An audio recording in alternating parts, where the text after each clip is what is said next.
بسم اللہ الرحمن الرحیم۔ السلام علیکم ویورز، امید کرتے ہیں آپ خیریت سے ہوں گے۔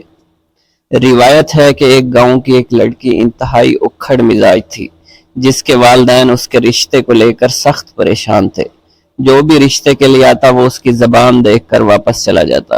پھر ایک دن ایک شخص رشتے کی تلاش میں اس گاؤں میں آیا۔ گاؤں والوں نے بتایا کہ ایک بچی ہے جس کے لیے فوری طور پر رشتہ چاہیے، لیکن اس کی زبان درازی رشتے میں رکاوٹ ہے۔ اس شخص نے کہا مجھے وہ لڑکی منظور ہے۔ دونوں کی شادی ہو گئی۔ رخصتی کا وقت آیا تو اس شخص نے گدھا گاڑی کی، چھج کے ساتھ چار دیواری کی اور ساتھ ایک بکری، ایک مرغا اور تلوار بھی رکھ لی۔ اس نے کوچوان کو سخت لہجے میں کہا مجھے کوئی ڈسٹرب نہ کرے ورنہ وہ اپنے انجام کا خود ذمہ دار ہوگا۔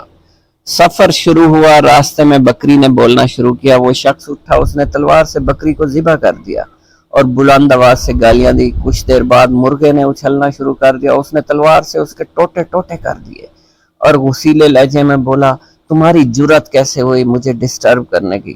پھر کچھ دیر بعد چھج ڈھیلا ہو گیا، آواز پیدا کرنے لگ گیا۔ اس نے تلوار سے اس کا تنکا تنکا کر دیا۔ گھر پہنچے۔ اگلے دن لڑکی کے والدین ملنے آئے۔ ان کا خیال تھا کہ اب تک ہماری بیٹی نے کوئی چند چڑھا دیا ہوگا، لیکن جب وہ اس لڑکی کے پاس آئے تو لڑکی خاموش۔ وہ اس سے باتیں کریں، سوال پوچھیں، لیکن یہ جواب دینے کی بجائے ادھر ادھر دیکھتی رہی۔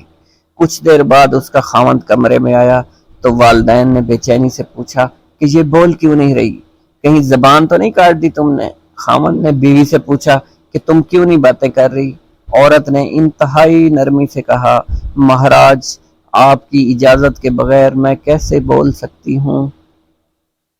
ویورز، آپ کو یہ سٹوری اچھی لگی ہو تو میرے چینل ٹی لیف سینما کو سبسکرائب کرنا مت بھولیے گا اور کمنٹ سیکشن میں کمنٹ کر کے ضرور بتائیے گا کہ آپ کو میری سٹوری کیسی